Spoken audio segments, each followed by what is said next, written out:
America के राष्ट्रपति Joe Biden ने एक बार फिर ईरान के साथ परमाणु समझौते में पलटने की अमेरिका की इच्छा का बयान करते हुए कहा कि हम ईरान के साथ अपने मतभेदों को राजनीतिक वार्ता के माध्यम से हल करना चाहते हैं। बाइडेन ने ईरान के साथ परमाणु समझौते का उल्लेख करते हुए कहा कि अमेरिका इस समझौते में पलटना चाहता है, लेकिन ईरान को अपने वादों पर अमल करना होगा। परमाणु समझौते से अमेरिका के एक तरफा रूप से निकलने की हरकत का जिक्र किए बिना अमेरिका के नेता ने दावा करते हुए कहा कि हम आज भी इस समझौते में पलटने के लिए तैयार हैं, लेकिन ईरान को अपने वादों पर अमल करना होगा। रूस यूक्रेन युद्ध के बारे में बात करते हुए बाइडेन ने कहा कि हमने यूक्रेन को रूस के मुकाबले में डटे रहने के लिए कम से कम 24 अरब डॉलर की मदद की।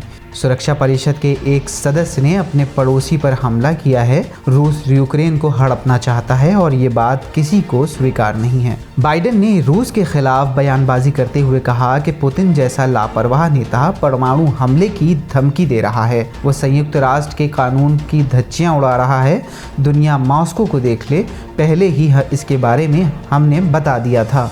सीरिया, इराक और लेबनान से लेकर फिलिस्तीन तक अपनी हरकतों का कोई जिक्र किए बिना बाइडेन ने कहा कि रूस यूक्रेन में हॉस्पिटल्स और स्कूल्स पर हमले कर रहा है। यूक्रेन से सामूहिक खबरें मिल रही हैं। हम चाहते हैं कि न्याय संगत तरीके से ये जंग जल्द से जल्द खत्म हो।